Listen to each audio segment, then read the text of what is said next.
Olá, conselheiros e conselheiras que fazem parte desse curso de formação em Orçamento e Finanças Públicas promovido pela UNCME de Pernambuco.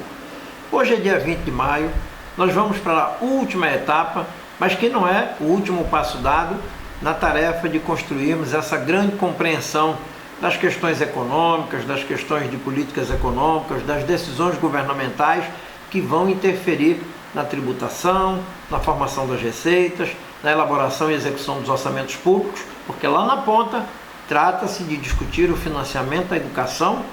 e a conquista das metas, das estratégias previstas no Plano Nacional de Educação, que vai se encerrar em 2024. E o seu substituto não chegará em 2025.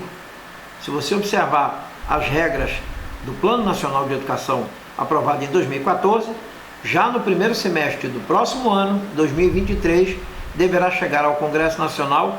o projeto de lei para o novo Plano Nacional de Educação, que ao ser apresentado ao Congresso, certamente demandará, como foi antes, discussões, audiências públicas, debates entre 1 e 2 anos, permitindo que ao final de 2024 e início de 2025, cheguemos à condição de aprovar um novo Plano Nacional de Educação com metas e estratégias para assegurar plenamente o direito à educação pública gratuita de qualidade para a população brasileira, tanto na educação básica quanto na educação superior. Nesse encontro de hoje, que é o encerramento desse curso promovido pela UNCME, e desde já eu agradeço a sua paciência, a sua colaboração, o seu acesso aos textos que foram disponibilizados pela plataforma de EAD da UNCME. Quero dizer que vou continuar disponível, vamos estar no Congresso Estadual da UNCME no mês de julho, no município de Triunfo, no Alto Sertão de Pernambuco, e dessa forma vamos construir essas etapas permanentes de formação, de esclarecimento e de debate. Hoje nós vamos recuperar, fazendo uma síntese, os desafios econômicos, os desafios tributários, os desafios orçamentários para o financiamento das políticas públicas voltadas ao financiamento e à garantia do direito à educação. Mostrando para vocês que o orçamento não é bicho de 7 cabeças. O orçamento público não é assunto para especialistas, para aqueles que têm diploma de bacharéis em Direito, economistas, formados em Administração Pública ou em Ciências Contábeis. Todas essas pessoas costumeiramente trabalham com análise orçamentária. Mas o orçamento, como se diz, é um instrumento público. Se é um instrumento público, deve estar aberto ao domínio público. A leitura, a compreensão, a discussão dos pais, dos alunos que estão na escola pública, dos agricultores que produzem os alimentos que chegam aos mercados, às feiras, às ceasas do país, daqueles que produzem a riqueza na construção civil, nas fábricas, daqueles que prestam os serviços públicos, sem os quais o Estado não chega até sua casa, até a sua rua, até a sua comunidade, até o seu bairro. Então, o assunto é público, o orçamento é instrumento público. Claro que ele tem formas de se explicar e de se expressar por meio de contas matemáticas, por meio de princípios contábeis, da relação de receitas e despesas, mas nada disso deve ser visto como empecilho, como uma barreira, como um fosso que você não pode ultrapassar para compreender as questões orçamentárias, né? O que mais importante deve-se dizer é que o orçamento é um poliedro, que é aquela figura geométrica que tem várias faces. Dessa forma, você olha para o orçamento e vê receitas e despesas, você olha para o orçamento e vê um conjunto de políticas públicas recebendo destaque, importância, financiamento, mas você vê também por dentro do orçamento uma outra face. Quais são os impostos, quais são as contribuições sociais, quem paga mais, quem paga menos, quem não paga, quem levou vantagem porque o governo decidiu deixar de cobrar imposto em nome do incentivo às empresas, do incentivo à agricultura, do incentivo ao agronegócio. Ou seja, o orçamento ele tem muitas faces e, na verdade, ele é a síntese de um grande conflito de interesses,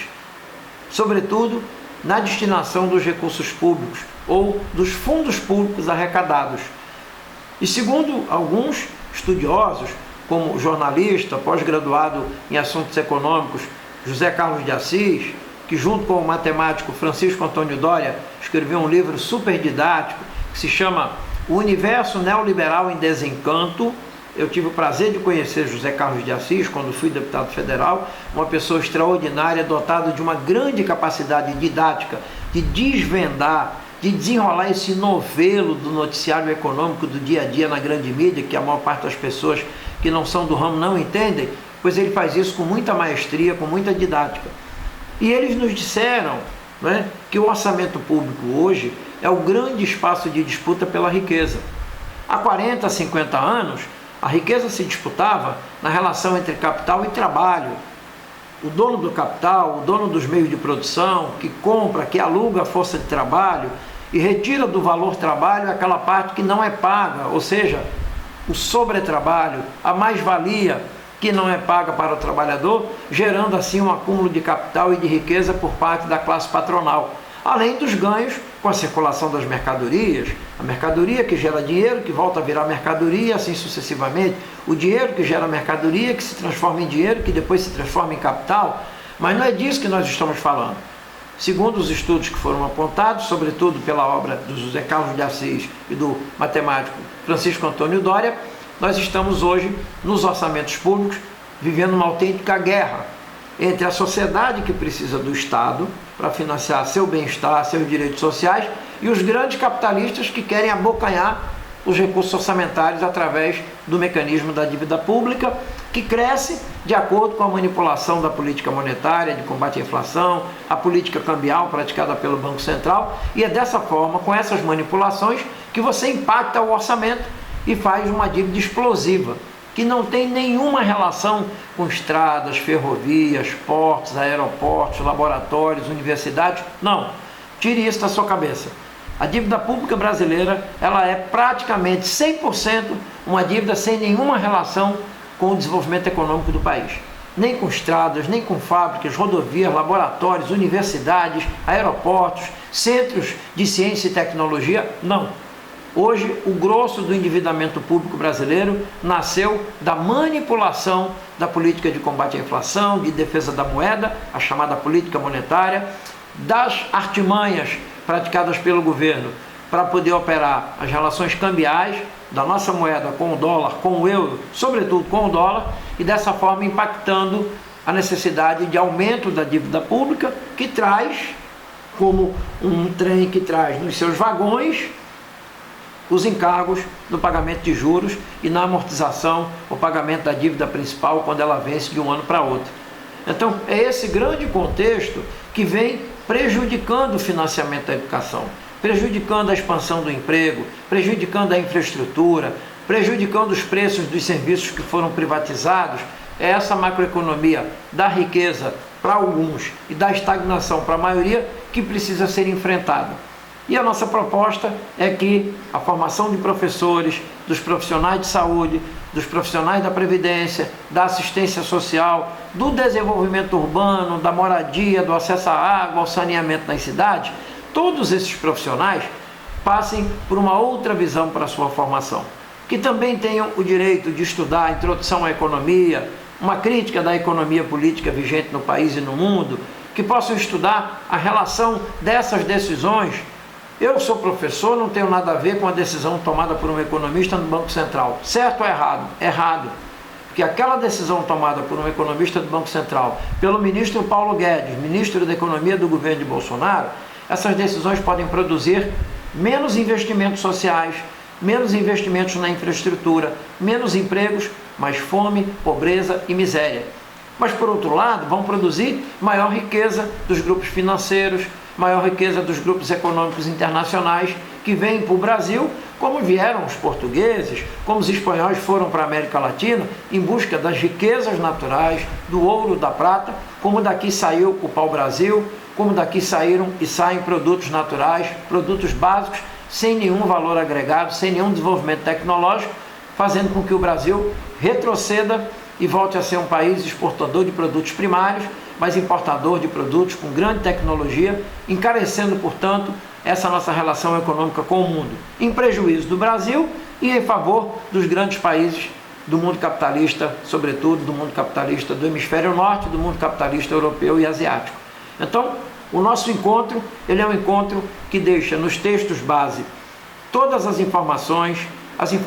dos dados econômicos, os portais de acesso para que vocês continuem estudando, continuem prosperando nessa perspectiva de remexer com o fundamento do conhecimento, as bases de interpretação dos aspectos econômicos, orçamentários, fiscais e financeiros, mas acima de tudo, para que no seu município, através das audiências públicas, do Estatuto da Cidade, dos portais da transparência e acessando as informações que vão para Brasília e devem voltar para os municípios, conhecendo como se estrutura o orçamento e o financiamento da educação. O Brasil não pode continuar sob esse comando da mentira, da fraude, da manipulação das informações econômicas, porque ela só serve para tornar uma minoria rica e a maioria da população mais pobre, mais precarizada, com mais dependência, fome e miséria. Educação não é apenas um projeto de escola e de escolarização. Educação é um projeto de uma nova sociedade. E é por isso que estamos inspirados em Paulo Freire, Darcy Ribeiro, Florestan Fernandes e Anísio Teixeira, lutando por um plano nacional de educação para a emancipação, com gestão democrática, começando por aquele ente da federação que é o maior responsável pela garantia do direito à educação. Como vimos na primeira aula do dia 16, o município é o principal responsável pela garantia do direito à educação. Espero que esses encontros tenham contribuído para despertar o interesse de todos e todas na leitura, na reflexão, no conhecimento e que possamos continuar juntos e juntas com a UNCM, lutando pelo melhor para as políticas educacionais no nosso país, que refletem a luta por uma sociedade mais justa e igualitária para todos e todas. Um grande abraço, muito obrigado pela sua atenção.